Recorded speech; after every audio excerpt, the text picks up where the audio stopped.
I need you to tell everybody why Panic Fest 2025 was awesome. So awesome that you don't want to talk anymore and just hit that theme music.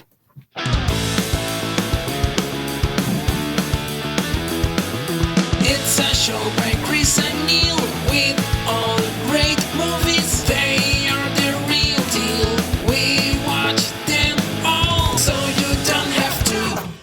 It's movies that don't suck and some that do. Ladies and gentlemen, boys and girls, listeners of all ages, that's what happens when you haven't done this in a while. Welcome to a new episode of Movies Don't Suck and Some Do. My name's Neil. And I'm Chris. And guys, we are going to be going into the world of two movies today. Now, did we choose these movies or did Mark choose these movies? Well, so here's what happened. I mentioned to Mark that we're doing Death of the Unicorn for sure. Well, he told us to, and I was going to do it anyway. And then Black Bag came out. I was obsessed with seeing that movie. And so Mark was like, I'll see that movie. And so, Wait a minute. So Black Bag. Yeah, was my choice. Was your choice. Yeah. Can't wait for that conversation. All right, cool. So the first movie we're talking about this week is what Chris just said. Black Bag. It is the wonderful Black Bag. Now, it sounds like I'm looking to fill time, and that is not true, people. I know what I'm doing. Yeah, I heard. I just had to find the list that Chris sent me. Anyway, first coming up in this movie, the one, the only, you know him as Magneto, one of the greatest X-Men of all time, the one and only Mr. Michael Fassbender. Well, if this is it, old boy, I hope you don't mind if I go out speaking to kings.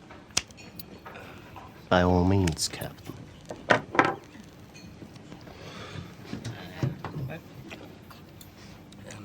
There's a special rung in hell reserved for people who waste good scotch.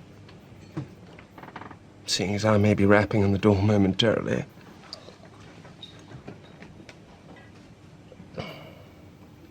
I must say, damn good stuff, sir. Now, about this pickle we find ourselves in. It would appear there's only one thing left for you to do. And what would that be? Stiglitz. Say auf Wiedersehen to your Nazi boss. From Inglourious Bastards. Oh, I thought it was from Alien. No. That was an Alien Covenant? No, that's when Michael Fassbender's character gives himself away at the bar underground in Inglourious Bastards. As an American. Sir. Right. I know. Yeah. Also in this movie, the lovely Cate Blanchett. Let me tell you everything you need to know about Pandora. It's a shithole. I should know. I'm from here. God, I hate this planet. It's the kind of place you don't ever want to return to. So, the sooner I find the girl, the sooner I can get the hell out of here. The cinematic classic Borderlands. That's where that's from. You refused to watch that movie, and now you're using the clips? Yeah, because I was trying to find... You literally yelled at me and told me we are not watching I was making a joke when I said the cinematic classic. You're using the clips from the movie? I said those. I was being facetious when I said the cinematic classic. Come on. Oh, my gosh. See what he does to me? Yeah. See what he does? I'm not allowed to watch those movies. So now I've never seen Borderlands, so I wouldn't even know that's from Borderlands because my co-host is we're not watching. Did you play Borderlands? Did you play Borderlands? All of them. Then you would have defeated 100%. You might have recognized when she said, "This is Pandora." Okay, because Pandora's not in Avatar. Pandora's not in Hellraiser. Pandora's a very commonly named fine. All right. Also in this movie is Reggie Jean Paul. I cannot stop thinking of you. Paige, by the way. I cannot stop thinking of you. From the mornings you ease to the evenings you quiet, to the dreams you inhabit. My thoughts of you never end. I am yours, Daphne. I have always been yours. From, I think, Bridgerton. Yeah, it's from Bridgerton. Bridgerton's amazing. Well, at least that season was. I never watched it. I tried. We tried, but then we all realized the reason we were watching it was him. Like, he was the character that we all liked, So Neil, and he wasn't there anymore. I need to mention that Gustav Skarsgård is in this. I didn't actually send that to you. I do have a clip for him, but he's the brother of? Oh, gee, I don't know. Every freaking Skarsgård Stellan, on the planet. Bill. Bill. Like, yeah. Is it a Skarsgård being a Skarsgård? But he's just not as attractive as his brothers are. But Which Skarsgårds is it? Remember that year? What year was that? Was that 2023? 2023, we played the during the best of. But here's, we played which Skarsgård was it? Here's Gustav. Hello? How are you? Well, thank you, sir. Let me see. You have your father's eyes. Unfortunately. Why, unfortunately? It means he will be like you. And therefore he will want to do better than you. And you will hate him for it. From Vikings. Yeah. How many like voice clips did you pull? Like 17? Yeah, I was a little overzealous. I wanted to make sure I was thorough, so I got a lot of clips. All right, plays Piers Bronson, and then we're out on this one because you got like 17 people. This is not about sides, Stephen. It's not about shirts versus skins. It's about working together as one team. I know it may seem a bit weird and a little bit scary, but please believe me, it's quite the opposite. They're here to help, to straighten us out, to prepare us for the big league. They've seen something in us, a potential. There's a vast community of worlds up there, living together, peacefully, cooperatively. And guess what? They want us along for the ride. Pretty cool, eh, gang? That's from The World's End. Are every one of your clips over a minute, bro? No, that was the less than a minute. 17 clips. That was less than a minute. That was less than a minute. like, man, how we're already at 24 minutes in, all bro. right, fuck, let's keep going. Like, man. It also stars Tom Burke, Marissa Abella, Naomi Harris, other people. But that's what they got going. So, all right, yes, and that is some of the cast from Black Bag. We'll be talking about that movie here shortly. Next, we are talking about The Last Unicorn. The Last Unicorn is a movie. I'm sorry. The Unicorn. The Unicorn. No, The Last Unicorn. Death of Unicorn, actually. Death of Unicorn. Oh, no. Okay, so wait a minute. So this is the movie with the unicorn. No, that's not it. That's okay. So Wish Upon a Unicorn. No, this one's called Death of Unicorn, not Wish. Oh.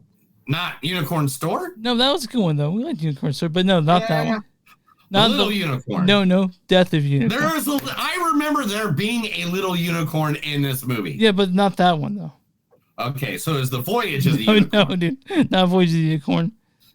Death of Unicorn. Oh, my gosh. So Death of a Unicorn there we go. Is what we Perfect. got. Okay, there we go. Featuring the one, the only, one of the greatest male actors. Like, the day he passes away, I will bawl my fucking eyes out for years. The greatest man that's ever come into cinema ever, Paul Rudd. No, I picked his best movie. You'll see.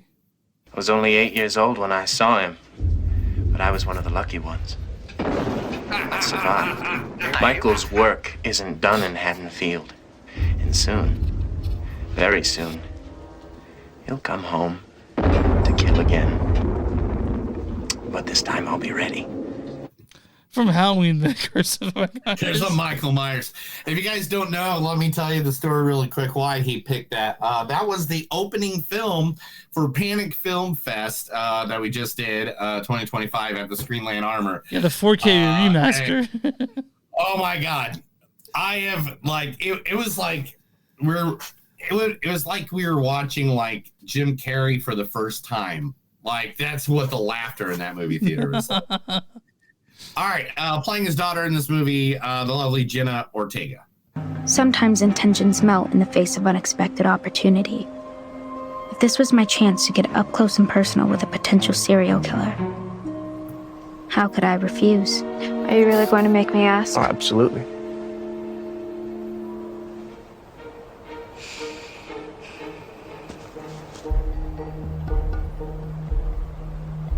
Would you?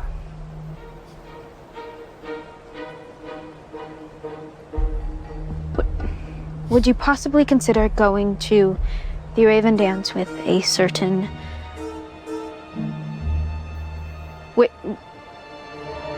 Would you go to the dance with me? Where's that from, Neil? Wednesday. I gotcha. Okay. Yeah. Like I wouldn't know Wednesday. Come on. He was like, what the fuck's wrong with you, Chris? Who else in this movie? There's like so many different... Will Porter's in this movie as well. You don't want her back. I might. Okay, well then you can bitch to us about how much you regret it for that day, and then we'll remind you again that you've been wanting out of this stupid relationship for like a year now, and then you can find a chick who actually likes sex and doesn't drag you through a million hoops every day. Do you... That's from Midsommar. Midsommar. And then on top of that, you also have a clip for Miss Tia Leon, right? Tia Leone, I think. Yeah, that's what I said. Tia Leone. Afghanistan. Afghanistan, 72 hours before a massive U.S. military operation. I mean, if you need an adrenaline rush, why don't you just, I don't know, stay home and take up race car driving? You're not going to figure that out, by the way. What is that, 50-50? Madam Secretary. It's a show on CBS. Madam Secretary. Okay. And last but not least, you said you can pull the clip for him. I want it because he is one of my favorite spooky looking dudes. He's so fucking funny and very dude. He's so funny. He's funny in the things he needs to be funny in, and he is like super spooky because he played like Zaz. He played Zaz in the Gotham series. Oh, yeah, and that's where I first got introduced to him. But the one and only Anthony Carrigan. So, Paco is our informant within the Bolivians. We tell him, trust us. Tell us everything you know. He tell us. Because he's stupid. And now we have to kill him before he tell other people he tell us. Okay, what does it have to do with mailing a bullet? See, this way, we send message to the Bolivians. Get inside their heads. They open mail. Bullet. What? Phone rings. Hello? Paco's dead. What? Little what leads to big what for full effect. He's so fucking funny in that show. I love him so much. Dude, he's one of my favorite. He's like one of those little hidden treasures. He's it's like when Steve Buscemi first started being in movies and stuff like that, and he'd pop up and he'd be like, "Oh, now I know this is a good movie because he's in it." So Noho Hank, he's so funny because he's Barry so cool, and Barry cannot stand him at all. But yeah, what a great guy. Anyway. Chris, tell everybody where they can find us. You can find us online at moviesonset.net. We're at facebook.com/moviesonset podcast. We're on Instagram at TS Podcast. We're on Blue Sky. I need to start posting on there at moviesonset podcast. We're on WTMnet.com. That's W2 You'll find us on with a bunch of other cool podcasts. You can find us on Spotify. Where do you find us? Oh, shirts. If you guys want a shirt, go to TeePublic, search Blackwood Productions. You'll find our shirt along with a bunch of stuff Neil's made. Also, you can go to bonfire.com, search movies on something to do. Find more shirts. If you guys want a sticker, contact some of our socials or email us info@moviesonset.net. I'll send you a sticker free of charge. I got a ton of stamps, I got a ton of envelopes, and some stickers left. So I'll send some over. And where you find podcasts. They were in high demand at the Panic Fest 2025. We ran out. We ran out. Yeah, we literally ran out. I gave Neil like a whole pocket full of them. And they were gone. Yeah. They were gone. I gave, like, people absolutely loved us. There's good people there. That's the way, too. Yeah, and where you find podcasts, we're there. Movies on the Second, something to do. Yeah. Neil, what are we talking about today? Man, all right. Well, talking about Panic Film Fest, I remember there was a time. One of the two times that Chris fed me, Because for some reason we just didn't. Chris wouldn't allow me to eat. No, he no. wouldn't allow me to sleep. No. He wouldn't allow me to do anything. Neil, I made you to sit tea and every sleep. night. I made you tea every night. He did make me tea after my poor throat was completely gone, which it was to the point where I was coughing up blood every morning. Yeah. It was great. It was amazing. But one night, Chris was like, we should go down to this. And it was awesome. First, what he said was, hey, man, let's get some vegan ice cream. And I'm just like, I gave the ugliest face ever. I was like, fucking vegan ice cream? Mm-hmm. And that is true. It is called Sweet Emotion. Casey, now, them at Sweet Emotion Ice Cream, like, the names are crazy. Mhm. Like, all of them are made out of are different kicks on either an emo song or, just fun to hell, like Butter Hell, Yeah. Shamrock. What was the one I got? We All Float Down Here. That was a good one. What was the other? What was the one? Reeves Puff Shake. Which one was the one you got? I know. My Bloody Valentine. My Bloody Valentine was the one I got. Mine's on here, but mine had a. Yeah. Mine, Crunch. No, yeah. Captain Crunch. Yeah. Yeah, right? Crunch, no Captain Crunch. See, yeah. I had 5 different minis. I was looking for them. All right, yeah. But it was some of the best ice cream. In fact, there is a picture of my ice cream. And then You me can in see the Chris background. Yeah. Yep. And it was some of the best. They are located at 312 Armor Road, literally right next to Screenland Armor, where we were at last weekend. They make oatmeal. It's oat milk ice cream, shakes, and more. Their base ice cream is vegan, gluten, sometimes gluten-free, sometimes the toppings is the only thing that makes that difference.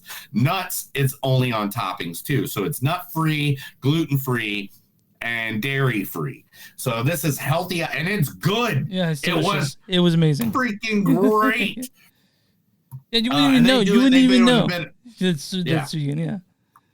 But their ice cream's gluten-free, nut-free, dairy-free, and they do it with a little bit of angst and a little bit of just some punk rock. Yeah.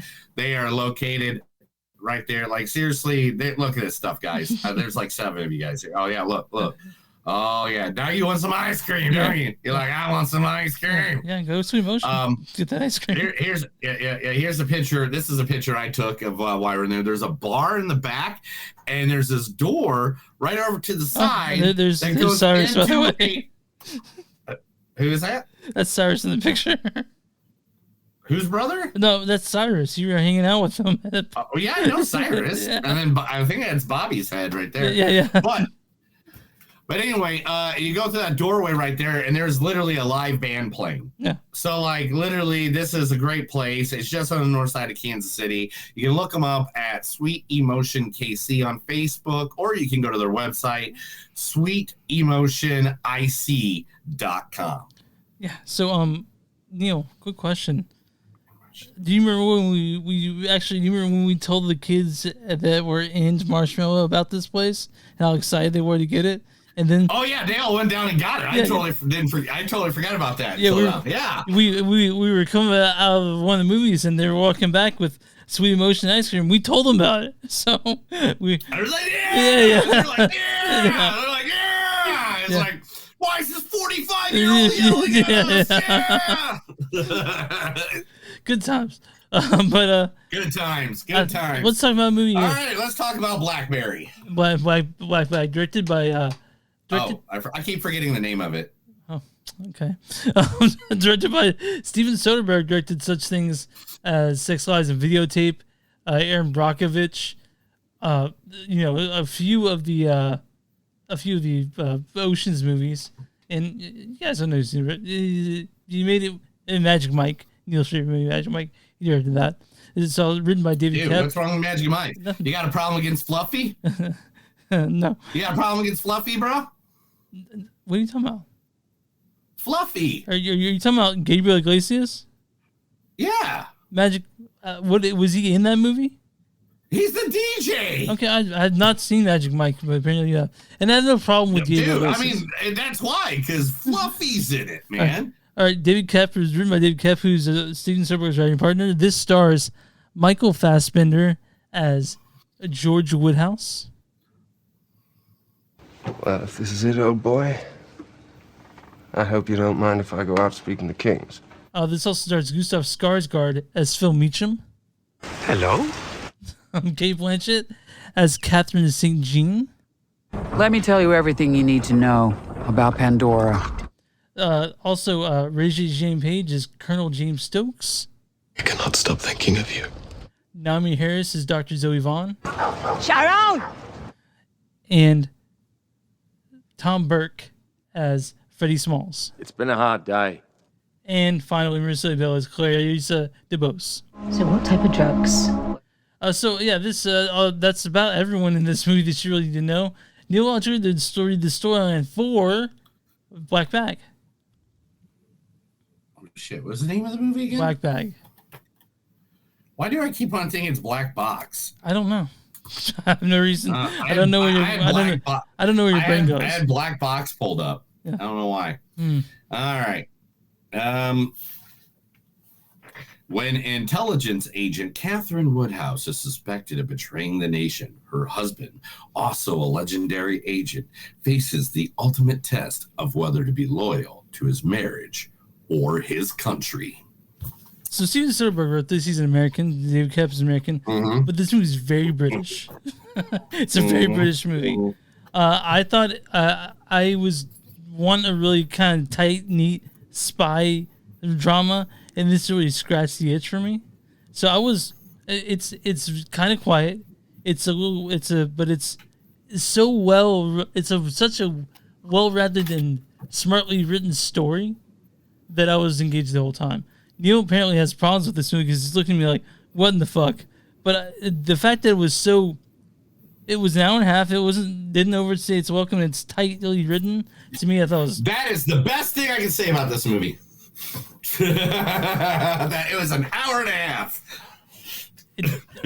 I thought it was. I'm letting you have your moment. Tell me what you think. To me, some people might find it boring. They might find it, God, how's this a spy movie? But it's totally a spy movie. It's just to me, it's just tightly written, and to me, I found it very fun. It's pure entertainment. Like there's no overarching message. There's no sort of like a background noise. It's just what it is. To me, it's just entertainment. It's finance, honestly. And it's a good movie. I found it's not like mind blowing, but I found a very enjoyable time with Black Bag. Now Neil, you know how to rip it apart. This was the most boringest fucking spy movie I've ever seen in my life. And there was this one time when I was a kid, I fell off a bike and I was watching a black and white screen. And I thought that was a spy movie, and this was boringer than that one. All right, it had no heart. It felt like it was completely like bland. It was just so bland. Nobody spoke over a tone like this the entire movie. It is a spy movie, and people, no, don't do that. I can't believe you went against her. You didn't find it smart, at least witty. To me, I thought this was like exactly what I wanted. I knew who did it when it fucking started, bro. That's great, man. Like when the movie started, I was just like, oh, I don't. It's obvious. Neil, it was like, and because I knew who it was, nothing that they did was smart because all it did was like make me feel like, oh, yeah. I don't know I guess it might be her. I don't. If I was fucking thrown down steps and beaten in a bat with my head to the point where I don't understand foreshadowing. Neil, everyone understands foreshadowing. I let the movie happen to me. For some reason, a movie's room for you. What was happening? Nothing happened. one guy walked in the room, another guy walked out of the room, then another guy walked in the room. They turned on a TV screen, turned off the TV screen, walked out of the room, walked into another room, walked out of the room, walked into a room. For Neil wanted. Besides being outside 3 times, one on a bench, one on a boat. I think what was the other thing that began with a B? One in a car. Bathroom. Bathroom. Yeah, one in a bathroom. No, that's not outside. But they were only outside 3 times. They're in the same scenes. Like this felt like it was a play that was made into a movie. Wait. I got a point here. Just give me a second. Then you can. I'm not bashing. I'm saying this is what it felt like to me. This felt like it was a stage play that they tried to turn into a movie, didn't know how to give any of the environments character, and that's why that just kind of felt blah. I mean, the best part about this was the conversations between Michael and Kate. I mean, those were just adorables. Those were believable. But everything else was just so like... it was like I was watching like a crappier version of Hamilton. Like it was just like there's no singing in this at all. Why would you say that? Because it's like it's the same feeling I got. It was just like, why do people like this? Like, am I missing something? Am I, did I like this? Was not it. I have no idea what this was. I can understand why you could download this 3 weeks ago. Like literally, like because nobody cared. I mean, okay, dude. It's still there are movies that it still has lots of planes in AMC for some reason. But like I said, Neil didn't like it. I guess he has problems with it. It was just boring. I didn't find it boring at all, but you did. So there's no action. There is no up climax. Spies are supposed to be clandestine and not maybe no whole action supposed to happen, right? Oh no, I'm sorry. I watched 8 versions of Mission Impossible. I know, but I'm talking about spies. I'm sorry. I watched James Bond. And again, well, older James Bond is different, but newer James Bond is all. I watched Jason Bourne. Neil. John Wick. He's not a spy. He's just an assassin. I don't think he's a spy. Oh, yeah. I think he's just an assassin. Yeah, he's not a spy. No, okay. Look. All right. I'll be very honest.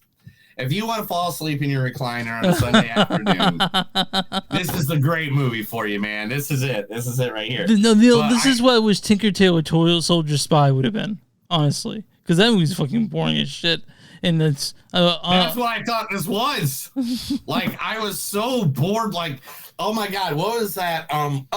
Last week, Disney came out, and we're going to talk about this in the news segment, I think, too. But Disney came out with a meditation app or screen where it is just Hugh Jackman dressed as Logan or Wolverine, just breathing for an hour.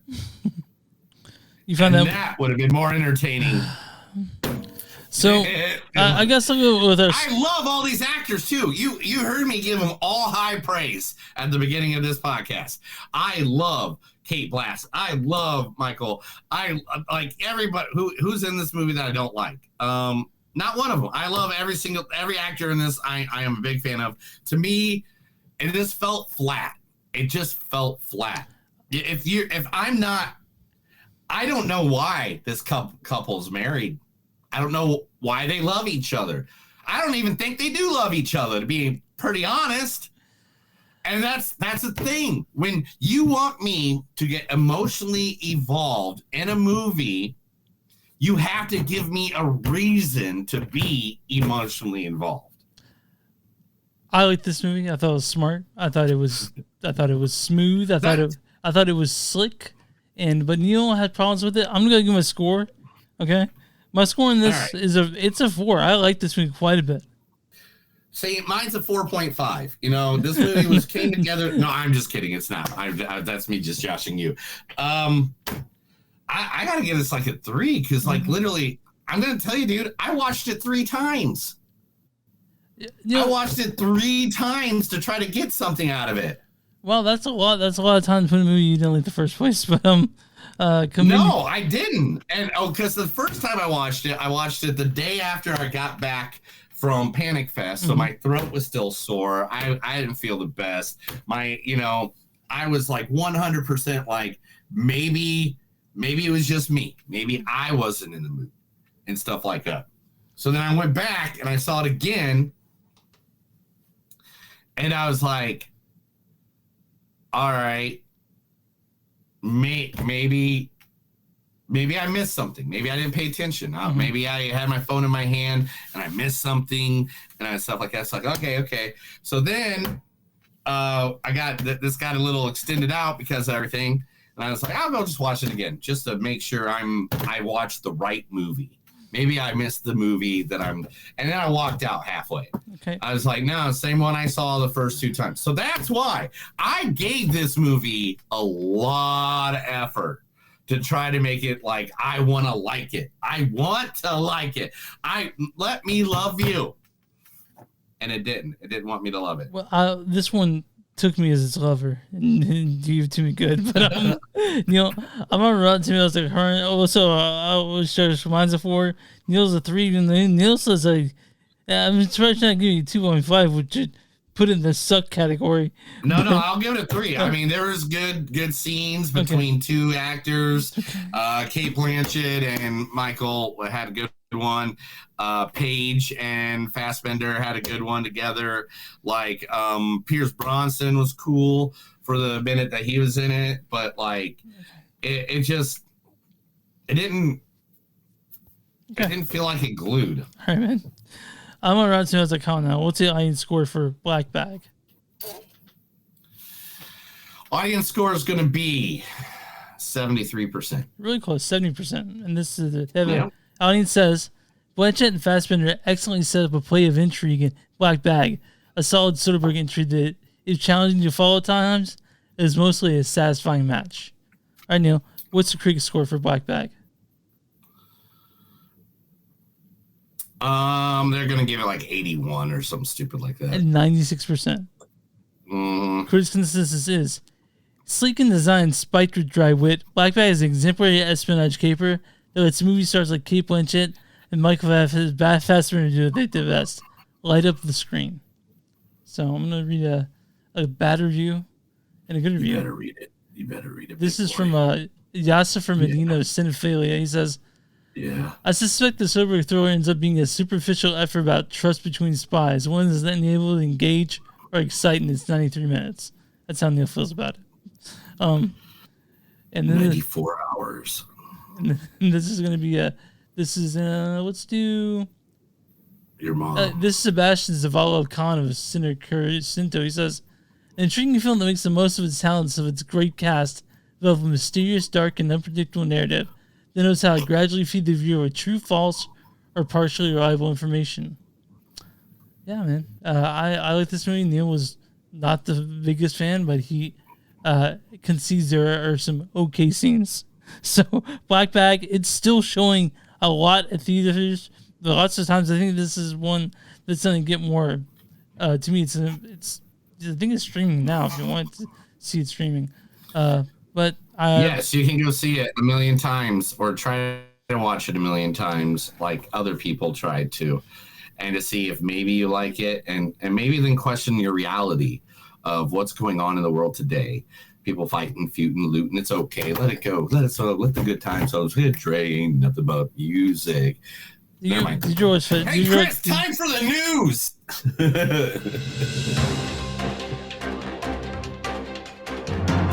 This is the movies don't suck and some of the news. I'm going to read stuff to Chris, and he's going to be like, all right, maybe that happened.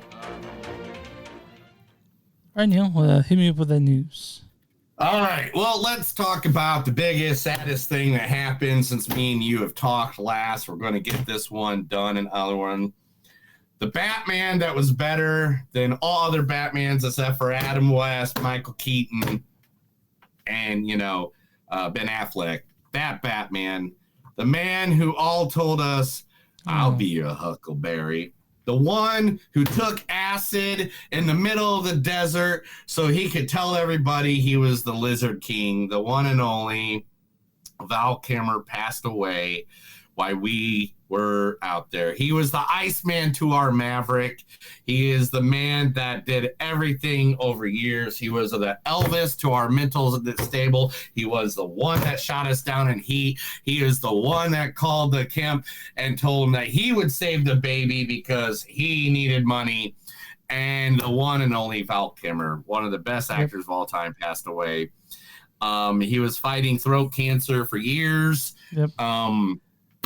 You guys want to see more of that? You can watch that documentary Val, which is very good. Yeah, Val, which was done by his son, which was really good. Also, if you want to go just watch some of his great movies, everything from The Real Geniuses to Real Genius is one of my favorite. I mean, I think that's where I got introduced to him. But then you got Tombstone, Batman Forever. Then you got The Saint. Oh, The Saint. I think Batman Forever probably has one of the best songs from a movie ever. Look Into My Eyes by Bone Thugs and Harmony. No, I'm talking about Seal's Kiss from a Rose. You know? I know. Yeah. I figured because it's the one that won the Grammy. Yeah. Why but it's an amazing song. Like I think that subjectively, it's a great song. Still to this day, I have no idea why that song's even in Batman. But it's a good song. It's a great song. But Rose is like the rose petal with Mr. Freeze or with Poison Ivy. Makes sense, but these both in Batman and Robin. But can you name another Seal song? I can. Crazy. Yeah, all right. Moving on. I can name at least 3. I'm a Seal fan. I love Seal. Right. Like that. Unlike you, I didn't just hear one song and go, "That's all I want from that artist is one song." When I hear an artist play one good song, I go try to listen to like every song so I can get good ones. But anyway, rest in peace, Mr. Val Kilmer, and thank you for everything you did for us. I've been watching you all week, so there goes that. All right, so Hunger Games: Sunrise on the Reaping, which will be the pre-story, has found not 1, not 2, but 3 of its main characters. First, playing for the part of young Haymitch, a.k.a. you would know him as Woody Harrelson in the original Hunger Games, will be played by Charlie Plummer from The Long Walk and the Return. He is going to be the one taking that role. In the role of Ellie, where is it at? What's her name? She's the one, the Effie Trinket. Effie Trinket, who was played by Elizabeth Banks, the ones that Hunger Games, the one that announces all the time. She will be played by none other than the one and only Ellie Fanning. Elle Fanning, yeah. Ellie Fanning will be playing that. Brother, sister of what's the other Fannings? There's a few other Fannings, but yeah, they're Dakota, isn't it? Yeah, Dakota. Yeah, there's as many Fannings as there are Skarsgårds, honestly. You know? Yeah. Okay. Yeah.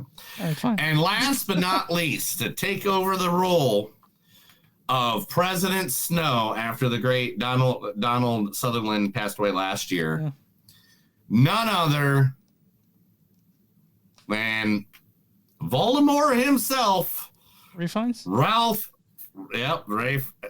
Fiennes. He goes by Rafe in the UK. That L's not pronounced. It's stupid. Rafe? Okay, whatever. I don't know him personally, so I'm sorry. He didn't come up to me and go, "Hey, man, I like to be talked about. My name's this." Yeah, I mean, I spoke to him when I went to London, and he says Rafe. So. No, okay. As long as you know. Yeah. I don't know. Right? Yeah, right, correct. All right, let's go to some awesome news for China. They will not get half of the movies this year now because of the tariffs that President Trump has put in place. So half of the money that movies could make at the movie theater will now be gone from movies, making theaters having to try to make up the money in other ways. Me and Neil don't want to talk politics in the show, but we are upset. We were pretty upset. I'm upset for China because it's the what is it? The CFA, the China Film Administration, has conferred that they will not be bringing over. They'll be bringing over the bigger ones, but that means more independent films, more smaller films, and stuff like that. I'm just saying I didn't vote for the bastard. You guys did. So, Neil, well, I thought right now, Neil, like you were okay. Yeah, I didn't vote for the bastard either. I'm just saying. That's all I got to say. Yeah. I'm not going to get political or anything, but everything's happening is kind of your guys' Yeah. fault. All right, move on. All right, so moving on. Magic the Gathering. Yeah, Magic the Gathering has been working on becoming a movie for a little while. Now they're seeing all these, geeky things besides just comic books. like a good D&D movie that we finally got. We finally got a good D&D movie. Yep. So they have finally signed their director. The director of Magic the Gathering is Matt Johnson. You might know him from movies like Blackberry. He was also Nirvana. He was in the travel mockumentary of Nirvana, the band, the show, the movie, The Dirties. I'm trying to think of other movies he did. I'm trying to see other ones. But yeah, he did several movies and stuff like that they think he would be perfect for directing Magic the Gathering. Hopefully that doesn't fall in their lap. Because I remember Warcraft movie didn't do so well. Did you play Magic the Gathering growing up at all? I survived on it when I lived in an RV in the woods. I literally played Magic the Gathering tournaments to make money. Now it's a very expensive hobby to have. It's like Warhammer 4K. Like no. It was no. See, that's the difference, dude. Now, that's what I'm saying. Now it's expensive. Back then, it wasn't. Yeah. Back then, there's no $300 card. There's like the highest price for a card was like $10. But they used to sell those packs at the corner store. Those Magic. Dude, anytime I found boxes at places that I could buy for like $10. Yeah, and I would make my decks out of those boxes. And like literally, dude, I bought a full box with packaging cards. What was it for? $45. Mm-hmm. And then I reorganized it, add a couple of my other cards that I had in, and I sold that long box for $1,000. Yeah. And you spent all on hookers and blow, right? No, I spent on it to get back to my family after having a depressing 3 months of living in an RV in Ohio. I was trying to. I was trying to lighten the load here, dude. I was trying. Yeah. Hookers and blow, bro. That's woo. No, anyway, so that was cool. Anyway, Matthew Vaughn, if you remember him, he was the director of The Kingsman, and also him and what else did he do? Kick-Ass, Layer Cake, I don't know, something like that. I can't remember everything else. Am I missing one? What am I missing? Yeah, the one he just did recently that I didn't like. It had a what's his face? Oh, Argyle. Yeah, Argyle. Yeah, I love Argyle. I fucking watched that yesterday. That was a good spy movie. Anyway, moving on. Anything with John Cena is a good spy movie. Well, hold on. You said John Cena, right? Yeah. Yeah. I will fuck you, all right? I will end you. John Cena, why did you turn heel on us? I know. Are you still upset about it? No, I don't. You think it's awesome? Yeah, I think it's fucking great. Yeah. All right. Matthew Vaughn and Cristino Ronaldo. If you don't know that name, one, I might have butchered it. The most famous sports person in the entire world. Who was a football player for Portuguese. Oh, so soccer, right? No. For football. All right. Okay. We stole the name football. I'm making sure for people. It's Gulf of Mexico. I know. I football, but yeah. All right, now little footy. Yeah. All right. Anyway. But they've come together and they're going to start creating movies with James Cameron. So they are going to be returning back to the field because he said he was going to retire after, people were being an asshole to him about his last movie. James Cameron? No. Oh. Matthew Vaughn. Oh, so you're saying I'm the reason he was a football player. You just missed half of it because you were talking the whole time. All right. The football player has convinced Matthew Vaughn to come back with the help of James Cameron because he said bullies like Chris don't need to stop you from doing your art. I didn't bully. I just said Argyle. I didn't like Argyle. That's literally all I said. I mean, we'll do the podcast about it, but it's whatever, man. It's whatever. Mm-hmm. Sure. All right, Chris, have you heard about it? Did we talk about it earlier today? No. So, what was the number one movie this past weekend? I don't know. Wait, hold on. It was Minecraft, right? Why? Jack Black and children? None of that is true. Okay, what's the reason why it was number one besides Jason Momoa? All right, man. So, the best way for you to go look this up is going to look up the words Minecraft Chicken Jockey. Chicken Jockey. So, during the movie, at the point where it says Chicken Jockey, you are supposed to go fucking berserk. Throwing popcorn in the air, soda pops, jumping over the seats. One guy brought a live chicken and threw it in the crowd. Literally, movie theaters across the United States and globe. It is a new TikTok thing. I don't know if it's TikTok, internet, whatever. I don't know exactly where it's at because I know half of those things don't exist in half the countries. But it is an internet sensation of the chicken jockey. When Jack Black says chicken jockey to go completely insane, people are packing the theaters, trashing them. They're eating the popcorn. They're throwing the drinks. They're literally everywhere. It is the new sensation. There are videos everywhere about it. Can you explain to me why people go nuts for it? No reason. None. Like I can do here. I'll even do the thing where I do that thing every now and then. Can I do it? Yep, there we go. All right, I'll share my screen with you. Okay. Boom, boom, boom. Watch this. This is literally it.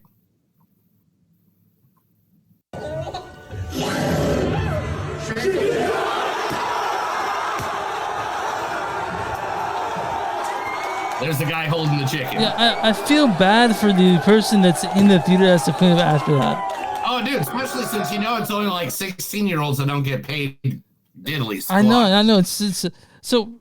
Neil, quick question: are we seeing Minecraft? I don't know, man. Did you play Minecraft? I'm too old to really like my Minecraft. Have you played Minecraft? No, I never played Minecraft. Yeah, I didn't either.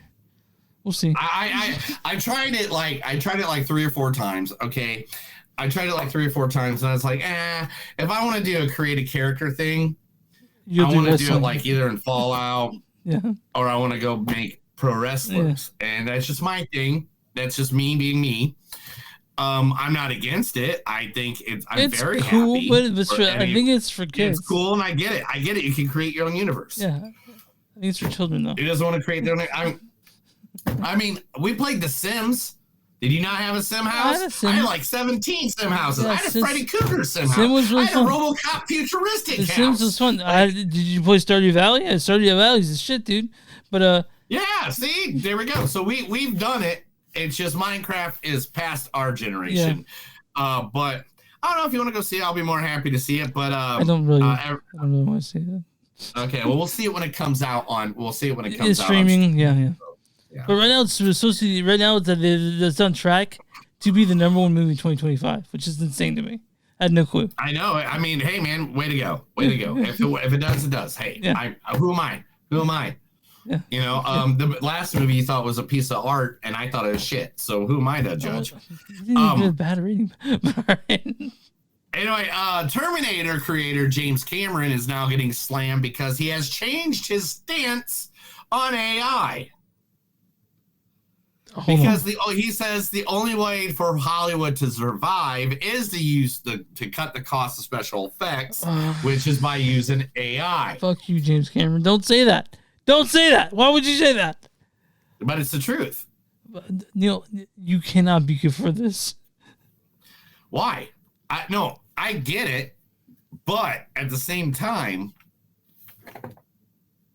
we were just having a conversation in the car about devaluing art. AI devalues art 100%. No, AI makes it better. I'm just kidding. No. But yeah, I agree that art should come from people and not. I mean, but at the same time, if it makes something look more realistic, that's it. If it looks shitty, then no, fuck you, get out of here. I don't want to do that one.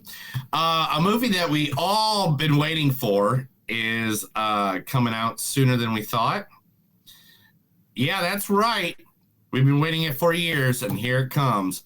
Angry Birds 3. I forgot there were movies for those. January 2023. I forgot they made movies. Or 2027.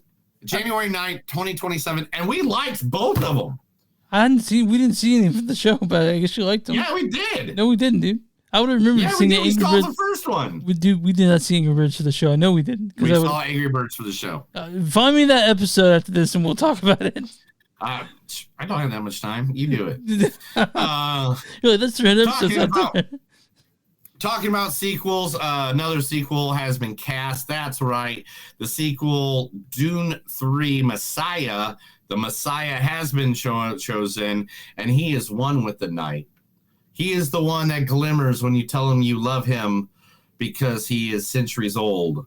He is the one whose girlfriend cheated on him with the director, the one and only Robert Pattinson. He is delicious, his man.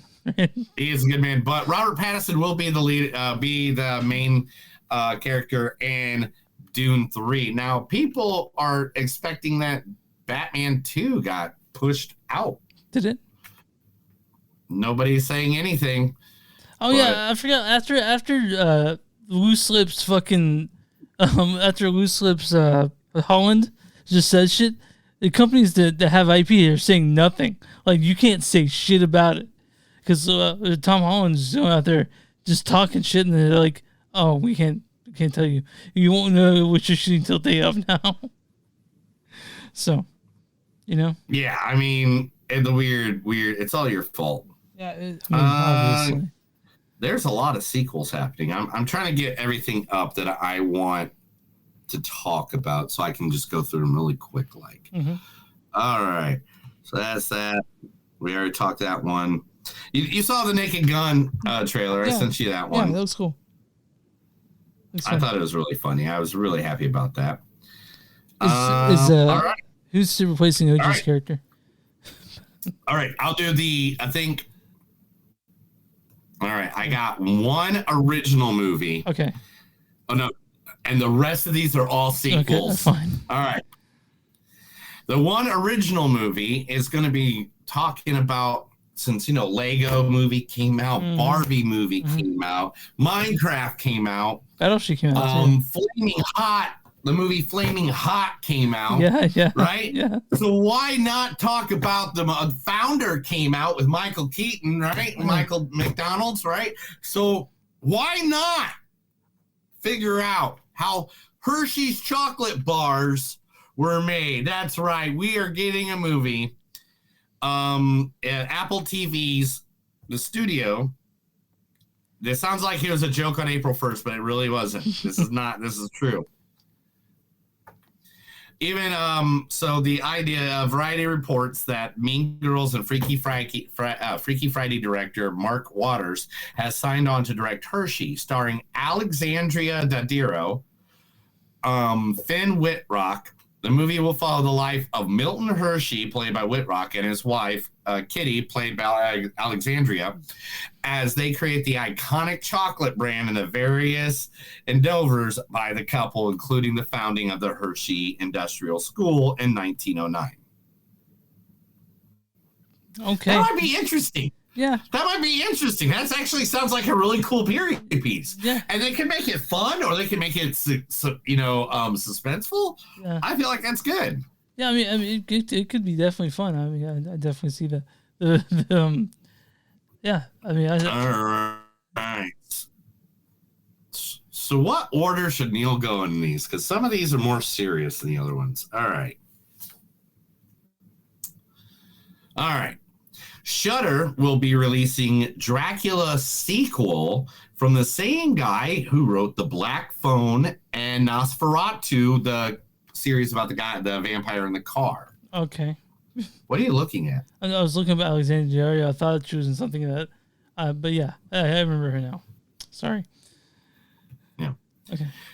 But this is going to be the many faces of Van Helsing. Now, Max and Rudy Van Helsing have spent their lives under the strict and overprotective rule of their father, Abraham, unaware of the dark past. They struggle to understand his paranoia and increasingly erratic behavior. But when they begin to uncover his father's history with Dracula, the world unveils, forcing them to confront the terrifying legacy they were meant to inherit. So is this a sequel? So it's a direct sequel to the original Dracula. The original Dracula, or the one that original. Okay, that's old.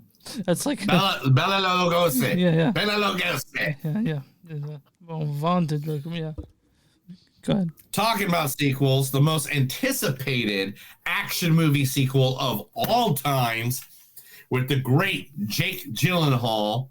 That's right. The one, the only Roadhouse. Oh, they're doing the second. Has found Roadhouse 2 has signed in its. Wait a minute.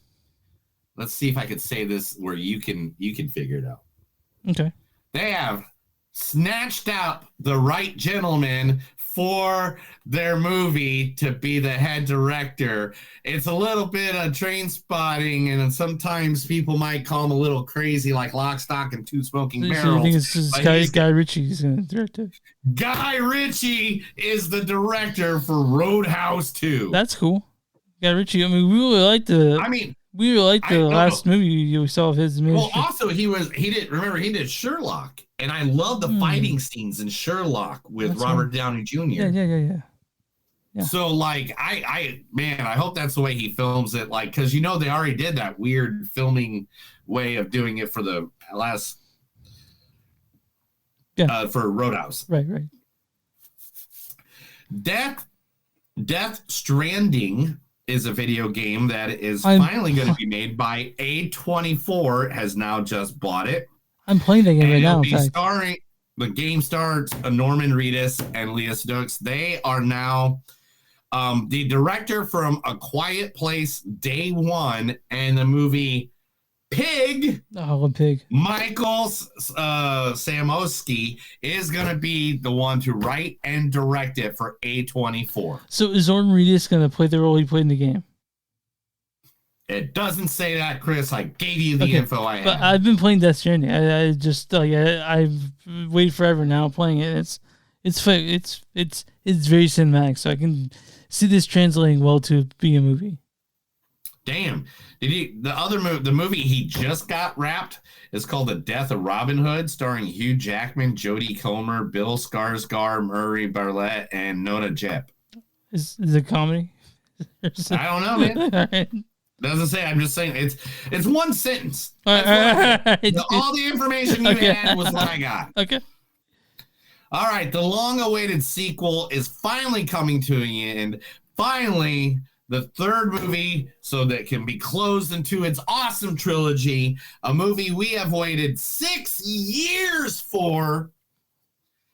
Happy Death Day Part 3 is finally getting made. Fuck yeah. We love those first two. It's right? What Blumhouse did its best work was to do for those movies, and so I'm ready for it. Give me Happy Death Day 3. During a special double feature of Happy Death Day and Death Day 2, Star Jessica Roth and director Chris Landon were in attendance via Bloody Disgusting magazine. Roth told a crowd in attendance at the American Cinematheque in Los Angeles on April 5th that the third movie is moving forward. They have the rights, they have the money, and they are happy to announce that they will be finishing out the trio. That's awesome. I can't wait.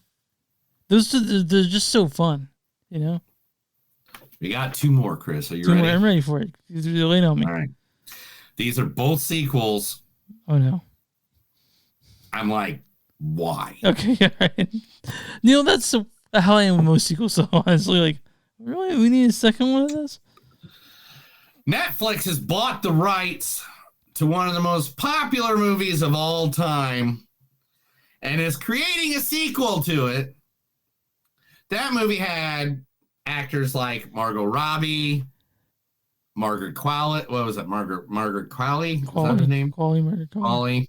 Brad Pitt, Leonardo DiCaprio, Mickey Madison. What movie are we talking about now? Yeah, that's right. Netflix has bought the rights to Quentin Tarantino's #1 movie in his repertoire. Don't do it. They are doing a sequel Don't do it. to Once Upon a Time in Hollywood. Why are they doing that? I don't know. Everybody thought it was this was published 2 days ago. Everybody thought it was a April Fool's joke, April right? Fool's joke at first. I don't know why they're doing that. But during the episode of The Big Picture, Finzi and Dobbies provided a bizarre update about the sequel, which is being helmed by Seven director David Fincher. Wait, hold on. No, this can't be real. This cannot be real. This is real. And we'll star Brad Pitt again as Cliff Booth. Booth is Ricky Dalton's stuntman, who stands against the Manson family in the final act. Apparently, the new movie is not a direct sequel, and Finzi said that it takes places in the same universe as Once Upon a Time in Hollywood. I don't think it should happen, man. I just don't do it. It will take place in 1977, so 8 years after. And it'll be Brad Pitt as Cliff. I don't think we need it. Don't do it. I think we need it. Yeah. Talking about sequels that we asked for decades and never got, and now we're getting. There's this wonderful actor who he won an Oscar in his first movie that he came back after being gone for years from acting. He told us Everything Everywhere All at Once was great. He is the guy who was Short Round in Indiana Jones. Mr. K. Kwan has confirmed 100% the next movie he is filming is Goonies 2. Let's do it. Bring it on, dude. I just hope it gives Corey Feldman the love that he deserves. I mean, he is so good at everything, and nobody likes him. I'm gonna go ahead and say that he's not very good at music. I'll say that. Are you fucking kidding? I just literally saw him do a harmonica duet with fucking Blues Traveler, and then Blues Traveler guy dropped his microphone and let him do the whole fucking harmonica solo during, Heart brings you, the hook. Hook brings you back. That song, he did the whole solo. Well, I can say he's not very good at guitar. I can tell you that. He was good at guitar too. Have you seen him play guitar? Yes, millions of videos. Yes, the millions of videos. He's not very good at it. But hey, man, Corey Feldman. Yeah, let's see you guys do. He needs love. Neil, the thing is about the whole Goonies thing is like, good old Rudy himself, Sean Austin. Yeah, Sean Austin. Yeah. Man, he's kind of like He's rotund. Is that what you're trying to say? Like John Goodman size. How can he like go through a cave and try to find private? Well, I mean, treasure. I mean, how could Josh Brolin even? You know what I mean? What are you gonna do? What are you gonna do to what sequel? What is there that you can do? I mean, it was kids finding pirate treasure in a cave underneath their houses. I don't know how it's gonna work, but if they're doing it and they have an idea for it, hey, bring it on, dude. Bring it on. Let's, He said that's the reason it took so long was because they didn't have nobody had the right idea. Well, now they have the right idea. Let's see it. Yeah, let's see it. But Chris, that's the news. Okay.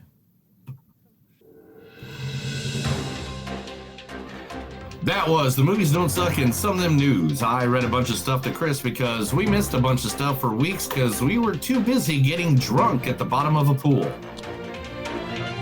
Can you believe it? They kicked us out of Panic Fest. Do you remember that? Did they kick us out of? When did they kick us out of Panic Fest? When you got so drunk that you started trying to fight Daniel. You were trying to do arm wrestling contest and. All right. Don't ever say I was trying to fight Daniel because Daniel was my favorite part besides of you and hanging out with cool people. Daniel was my homie. Yeah, you guys were close. Talking a bunch and. Just because Neil got a standing ovation when he did Dracula for karaoke. I know. Well, it's my go-to, so it's like it's not. I mean, thank you for everybody gave me a clapping standing ovation for that. But it's like some of those songs are just like those are my go-tos, and it's like when I do them and people are like, yeah, I'm just like, yeah, thank you. It was perfect for the the movie itself, for the movie fest, Dracula. Yeah. But, all right, let's talk Marshmallow. No, we're not talking Marshmallow. We're talking Death of a Unicorn. Marshall is. Oh yeah, but Marshmallow does come out tomorrow, guys, at local theaters, April 11th. Make sure to go see it. Mm-hmm. All right. Anyway, Death of a Unicorn, directed by Alex Sharfman. This is like his first big movie. It's You're a big movie. This stars Jenna Ortega as Ridley. Sometimes intentions melt in the face of unexpected opportunity. Paul Rudd is Elliot. I was only 8 years old when I saw him. David Anthony Kerrigan as Griff. Yeah, I know. Anthony Kerrigan as Griff. So Paco is our informant within the Bolivians. Richard Grant plays Odell. Taylor Leone plays Belinda.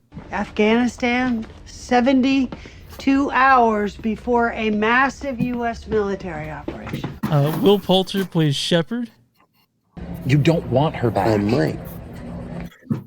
This also stars Jessica Hine as Shaw, Denise Delgado as Ridley's mom, Sunita Manning, you guys recognize her from I think Catley for Dr. Body, and Steve Park as Dr. Song. Neil, why don't you go ahead and read the storyline for Death of a Unicorn? All right, Death of a Unicorn. Neil, are you wine in a box, really? Is that what you're doing on screen there? That's all I had. Okay. And plus, wine gets you in a good mood. If you don't have wine in a box, I mean, come on. As far as I know, wine in a box is the thing that keeps you down. Like, if I know anything about no. Wine makes me happy. I like wine. Okay. If I'm drinking like whiskey and shit straight, then it's like, oh man, now I'm going. So are you a whiskey neat guy, or do you drink whiskey with the mixer? Chris, that's an all the above answer. Okay, all right. What do you prefer though, neat or with the mixer? It just matters what I'm in the mood for. Okay, all right. All right. Anyway, storyline of Death of the Unicorn. A father and daughter accidentally hit and kill a unicorn while en route to a weekend retreat, where his billionaire boss seeks to exploit the creature's miraculous creative properties. So I never thought I'd see a movie like this. Glad we got it. It's like I never thought I would see Dr. Fate on screen, but here we are. Neil, why don't you kick off the discussion for Death of a Unicorn? I walked into the theater, sad, lonely. It was dark. It was cold. There was only 10 of us maybe in the entire theater. Mm-hmm. The movie started. And then I realized how much everybody is going to fucking hate me during this entire fucking movie. When the first scene, I busted up laughing so hard I had to cover my mouth with my shirt and my hat. Now, did sit in the back row, so I try to give him as much as possible. But then at the other time, I forget how far my voice travels and how high the back row is above everybody else in theaters. So Neil's laugh was the narration. Now, Neil, the deaths in this are kind of supposed to be funny, I think. Everything in this movie was fucking funny. Yeah. This is like one of the most funniest dark fantasy, dark comedy, monster horror comedy, fantasy horror, thriller, love, family movie I've ever seen. It's a fun definitely movie. It's a fun movie. It's a family movie. It's a family movie. It's definitely not. I'm telling you right now, if your kid is above 7, you definitely want him to see this movie. You definitely don't. But it's a talk to my box wine. So, Death of the Unicorn, it was something that it's A24, and they take chances on things. Something they took a chance on, and I think for the most part, it paid off. I like this movie. I didn't love it. I wanted to love it. I just couldn't love it, but I did like it a lot. I love this movie. I know you. You know why? Why is that? You know why, right? You know why. Jenna Ortega. You know why? And Paul Rudd. Jenna Ortega. No, it's Paul Rudd every time. That's why I said Jenna Ortega, Paul Rudd. No, you said Jenna Ortega first. Okay. Oh yeah. Did you see this when the unicorn was doing an interview? I did not see that. So. Oh yeah, there he is. Oh, there he is. Okay. Paul Rudd. Yeah, and then like the cast of characters in this movie, like ridiculous. I mean, look at this cast, dude. I mean, it is insane the amount of people that are. And I am not going to play him short on this because he fucking knocked it out of his park being a whiny little bitch. Will Poulter, yeah. Oh, Will Poulter knocked it out of the park being just a punk little bitch. Like, he was just like, you're like, oh my God. I can't wait till he dies. So, guys, if you don't know, this is a horror comedy. I guess that's the best way to put it. It is a dark comedy, dark fantasy, monster horror, comedy, fantasy, horror, thriller. I wouldn't necessarily call it dark comedy because dark comedies are a little bit more mean-spirited. This one's funny as fuck, though. This one's mean-spirited. Yeah, I mean, kind of. I People guess. died. Yeah, I know. People died. A baby died. Not exactly what you're saying when you think of baby, but yeah. It's you don't see movies like this ever. No, you don't. This is one of those movies. Like, usually you have the fantasy people that are always like, oh, we want our happy fantasy with our happy ending and this and blah blah blah and all that. And then you got, and I'm not making fun by any means. Look at my wall. Or you got, like the family movie people that are like, oh, we don't like gore and death of people being ripped apart in our nice evening family films. No, this is it, man. This is the one. You take the whole family. If they're 3 years old, take them. This is the movie. No, stop. It's radar. It's radar, guys. No, it's a rated R, but it's R for a ridiculous amount of fun you're gonna have with your whole family seeing it. This is like one of those movies that you never know in a million years why it would ever exist, or why it exists, or why it exists. And I'll tell you why. It's because A24 exists, and they just make when they hear a ridiculous idea, they fund it, and this is what we get. But it's 100% what we get. We get Paul Rudd, Jenna Ortega. Okay, so Paul Rudd is 72. Right? Yeah. Or 112. Mm-hmm. I don't know what his age is at this point of the podcast, but he's up there in age and he's still playing, I'm a 40-year-old dad. And Jenna she's like 38. I don't know how old Jenna is either. I'm lying to everybody right now. I don't even know how old Jenna is. I'm going to look it up right I'm really glad that, by the way, that they played father and daughter instead of like. Holy shit. Well, how old is she? Are you ready to feel old? Is she 22 or 23? How old is she? Yeah, she's 22. Yeah, she was born 2002. She was born after 9/11. I know, dude. That when I hear people were born after 9/11, I'm like, you little baby. Like, you're so young. Yeah, I know. And it's like, no, we're just old. You know, when people ask me what it was like, You know how old I felt when I was 22? When people ask me what it was like before 9/11, I tell them, watch Dude, Where's My Car? And that's what it was like. That's what it was like. Everybody was like that. Dude, sweet. Dude. Watch Dude, Where's My Car? And that's pre 9/11. All right, but anyway, Death of a Unicorn, it has a great story. It's fun. It literally it gets to the point where it's a little scary, a little dark, you know, where, you know, they're basically being hunted down by the parents of, or by unicorns, I should say, by unicorns. Yeah, and that's not giving anything away. That's pretty much the whole fucking movie. But that's the whole movie, is them being chased by unicorns and a rich guy trying to use the unicorn's body parts to make money off of. Yeah, and that's very general. So they have a very surface level critique of society. So it's not like he's not saying anything super deep. It's mostly just a monster movie. And it's a monster movie, but the monsters are fucking unicorns. It's. I mean, they're not real unicorns, you know. Which they do exist. I did appreciate a lot of the practical effects in this thing. There were a lot of practical effects. Yeah, there's a lot of like look, this is literally, that's why I got that. That wasn't CGI, dude. That was literally a practical effect. Where did it say? Boom. Was that it? Yeah. Yeah, that's a practical effect. That is something somebody made. It's in someone's warehouse right now. Yes.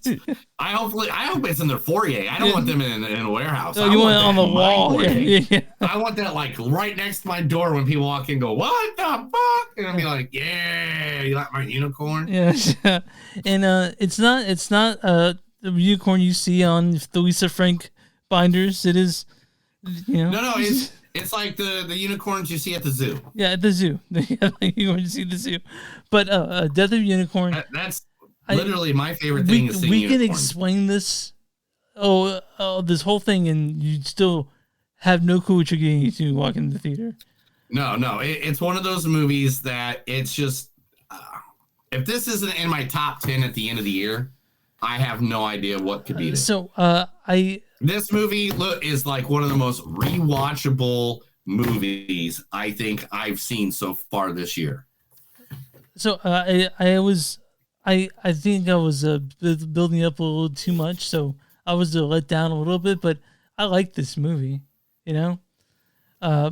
But I wasn't let down at all. I know. I was laughing. I was crying. I was shedding tears of pure joy. Angels came down from heaven and lifted me up in the glorious blaze of me being happy. I was sitting there and I'm like, oh my God, no moment can be better than this. And at that same time, Roddy Piper, CM Punk, Stone Cold Steve Austin, and The Rock all walked in and joined my row, and we all laughed in glorious humor together and jerked off together, right? Chris, why did you line us with sexual, bro? What is up with you? So you guys. Sometimes I think you're still like a teenage boy. You're going through puberty. I kind of am. No, let's Death of the Unicorn. Neil, what's your score for this? 4.3 easily. I'm going 3.8. I like. Well, you can do whatever the fuck you want. I'm gonna fight. This will probably be in my top 5. Okay, top 5. This will easily, I don't know what can beat this at this point of the year. I know there's a lot of movies coming out, but the problem is that there's no movies. There's no movies named Wolverine versus Deadpool and Wolverine. This is my Deadpool versus Wolverine. Okay. All right. Paul Rudd, Jenna Ortega being chased by evil fucking unicorns. I don't know what else. Yeah. I can't wait till this movie comes out because I am going to find quotes from this movie and turn them into t-shirts. Okay. I'm going to have a full gallery of just quotes that they've said throughout the movie of Death of a Unicorn, and I'm going to put them on a unicorn so you know it's from Death of a Unicorn. Okay. All right, dude. Okay, I'm on RottenTomatoes.com right now. Neil gives it a 4.3. I give it a 3.8. Neil, what's the audience score for Death of a Unicorn? Oh man. People score, huh? Yeah. 1 second. Neil needs more box of wine. All right. So 87%. Not quite. I think it is 78%. Damn it! Audience says. Why can't it? Audience Why can I get close but never hit him again? Audience says an imaginative and grisly take on a mythical creature. Death of a Unicorn slashes the rainbow and supplies campy, gory fun. So, all right, Neil, what is the critic score for Death of a Unicorn?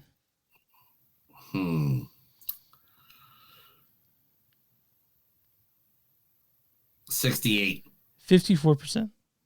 I fucking hate them. It says, receiving some sparkle from Paul Rudd and Gino Ortega's father-daughter rapport, Death of Unicorn's broad satire is a bit too on the horn, but makes her an entertainingly splattery creature feature.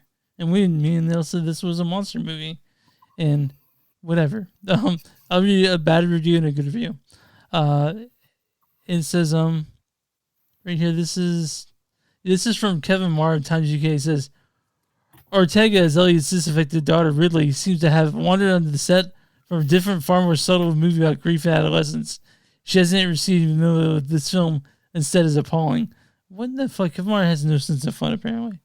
And this is I'll read a good review from Joe Fryer of the Fort Worth Report. He says, aside from shoddy effects and cliche moments, Alex Sharfman delivers a fantastical horror comedy highlighted by Gino Ortega and Will Poulter, who make great antagonists. Me and Neil liked Death of the Unicorn. You'll see nothing like this year, I don't think. I don't think you'll see anything like it all year long. Yeah, it's something. Me and Neil are pretty big. We saw a lot of original movies of this over Panic Fest, and we want more of them. So go see this. I mean, this was like the best movie. Giving love to Panic Fest. Yeah. This would have felt right at home Panic Fest, I think, if they showed it. Yeah, it did. It was like one of those movies that just made us feel like we belong in the world of today, and it made me feel like that things could happen. Like maybe we could all be positive for once. Yeah, and maybe go protest and burn some buildings. I mean, I'm not saying gasoline should be involved. No petrol bombs here, but we're kind of sometimes we feel like things need to start over, right? Sometimes I feel that way. Sometimes you want to go where everybody knows your name. Mm-hmm. I agree. And one of those places can be your local theater to go see Death of the Unicorn.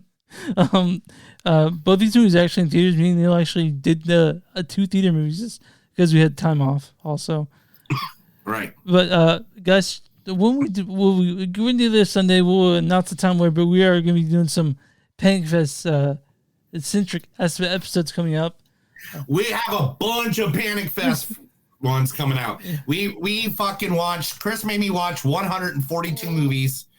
It was 16, wasn't it? Yeah, it's like 13, I think, is what we ended up. And then I sent you. We watched a bunch of shorts, and we watched short long forms, which are some of the short long forms. I can't wait for us to do that episode because some of those were just so creative and awesome. Like I gave a round of applause to every single one of them. Not one of them like that. I can't believe we've done these for years now, guys.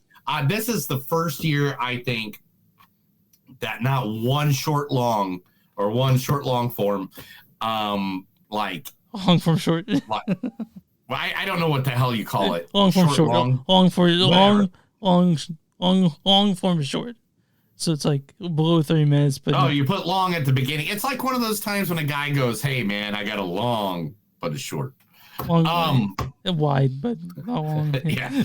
But this was the first year that every single one of them got me to stand up, applaud. I mean, they were amazing. Yeah. And I can't wait to talk about them. And then we'll be able to send you the information of where you can go find them. You can go take a look at them.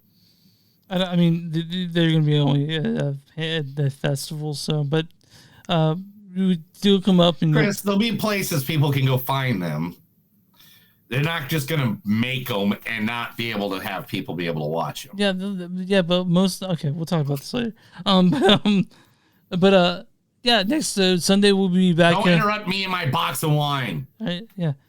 Sunday, you guys can go ahead and sort of we'll announce when we'll be together. We'll be on the microphone for a long time that day. So we don't know if to be honest, we don't even know if we're going to do it all live. We might just do it back and forth between us. We don't know. Yeah, we're talking it over because we have movies coming out, and we're reviewing 3 movies. We had interviews for each one of those, and then we're going to talk about. We have episode about long form shorts, episode about shorts. We're going to do this together, and then like just one general episode about the movies we saw. So that's gonna be a lot of talking. Neil might lose his voice again. You know what I'm gonna need? I'm gonna need another box of wine. Yeah, Chris, let's end this episode.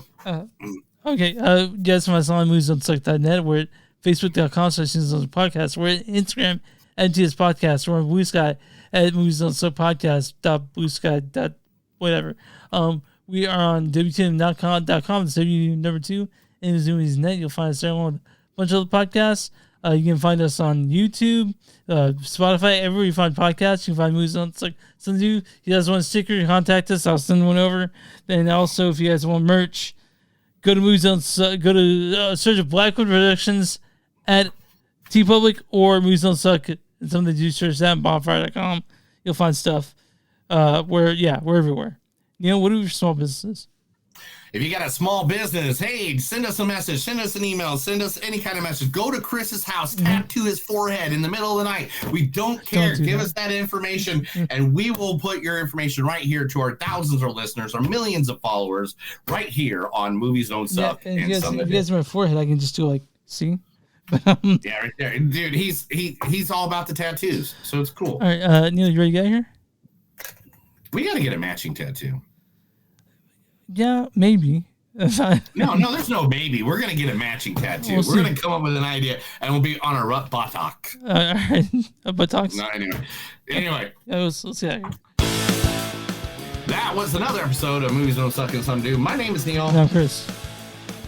Guys, do you ever go out on your women? Do you ever cheat on your girl? No. The next time you ever do that, all you got to do is look them in the eye and say, black bag, and walk away. And they can't ask you any other question. And that's okay, because unicorns are real. Have a good day. Bye, guys.